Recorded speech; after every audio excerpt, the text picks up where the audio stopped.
Pengging menolak ajakan kita. Bagaimana, Paman? Jelas, karena Pengging dan kelompok wali sedang main lihat-lihatan. Memang, apalagi tersiar berita bahwa para wali telah mencalonkan Raden Patah sebagai Sultan di Bintoro, Demak. Apa maksudnya itu, Kanjeng? Itu satu taktik untuk melicinkan jalan, karena beliau masih ada tetesan darah Majapahit.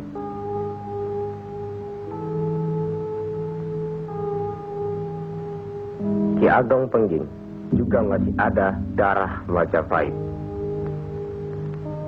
Itulah sebabnya mereka saling curiga, sedangkan di antara para wali itu sendiri ada perpecahan. Perpecahan? Ya, semenjak mangkatnya Kanjeng Sunan Ampel, pimpinan para wali sekarang dipegang oleh Kanjeng Sunan Giri.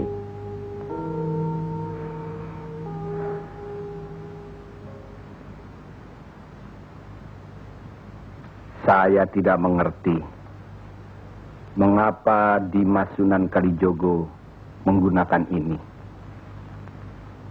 Apa ini ajaran Islam? Saya pun tidak mengerti mengapa Kanjeng Sunan Giri baru mempersoalkannya sekarang. Justru pada saat memperingati 100 hari wafatnya Kanjeng Sunan Ampel. Kenapa tidak dulu-dulu? Ya, karena baru sekarang ini kita berkumpul tanpa ada orang lain di antara kita. Kenapa Dimas menggunakan kemenyan, bunga-bungaan, dan lain-lain ini? Bukankah Rasul menganjurkan agar kita selalu rapi, bersih, dan menggunakan wangi-wangian? Setiap sholat Jumat pun, kita dianjurkan menggunakan wangi-wangian. Apakah sholat Jumat itu bukan ibadah? Tapi Sunan Kali membakarnya saat peringatan akan dimulai. Saat membaca doa. Sholat Jumat itu bukan hanya berdoa, tapi juga menghadap Allah. Dulu, kemenyan itu digunakan menyampaikan doa untuk nenek moyang lewat asapnya. Itu dulu. Tapi sekarang cukup dengan ini. Yang pasti, kemenyan itu tidak boleh. Adakah tertulis jelas nama kemenyan itu? Adakah penjelasan atau kejelasan mengenai jenis, bentuk, atau nama dari wangi-wangian itu?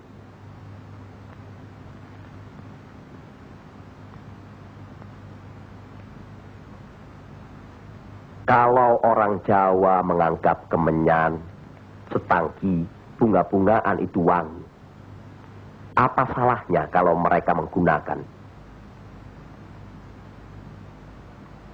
Tapi Sunan Kali kan bisa melarangnya. Untuk apa melarangnya?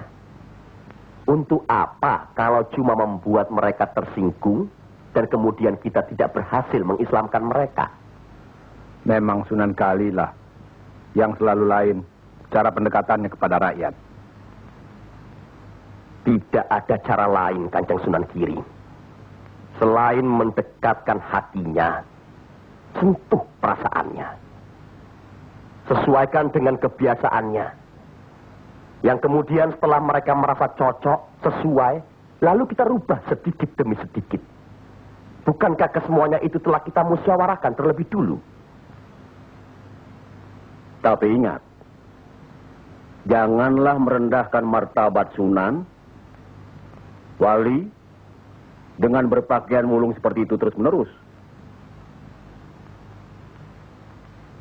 Kanjeng Sunan Kudus,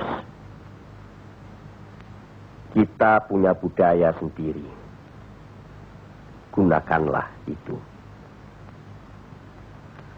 Dengan begini, saya bisa mendekatkan diri, bergaul dengan mereka. Tidak ada jarak antara kita dengan mereka. ada sambung rasa. Lagi pula iman Islam seseorang bukan terletak di pakaian, tapi di sini. Yang penting bersih, aurat tertutup.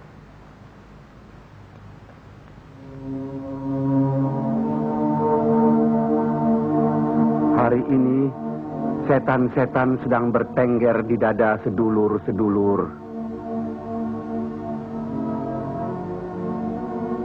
Lupa akan firman Allah. Kalau ada perselisihan di antara kita umat muslim, kembalilah pada Al-Quran. Kenapa sedulur-sedulur lupa? Kenapa?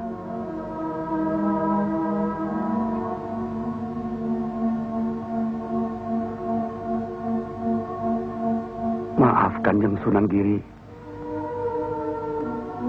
Semestinya hal ini tidak boleh terjadi. Apalagi Kanjeng Sunan sebagai pimpinan kami di sini.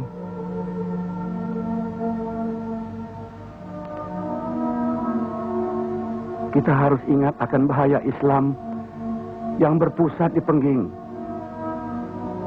yang perkembangannya begitu cepat, penyebarannya dan cara mengajarnya yang berbeda dengan kita. Apakah kita tidak merasa curiga sama sekali terhadap Syekh Siti Jenar alias Syekh Lemah Abang itu? Maaf, Kanjeng Sunan Bonang. Tidaklah baik berprasangka buruk terhadap orang. Itu pun termasuk dihinggapi setan. Astagfirullahaladzim. Soal Syekh Siti Jenar, saya telah menyaksikan anak buahnya berceramah. Anak buahnya bukan berarti Syekh Siti Jenar. Apakah Sunan Kali benarkan cara Syekh Siti Jenar yang musyrik itu? Bid'ah? Murtad? Wallahu alam. Saya belum pernah menyaksikan dengan mata kepala saya sendiri. Menurut Imam Ghazali, melihat lebih baik daripada mendengar. Saya rasa benar Kanjeng Sunan Bonang. Hari ini, setan-setan sedang bertengger di dada kita. Maafkan saya, Kanjeng. Sama-sama, Kanjeng. Maafkan saya.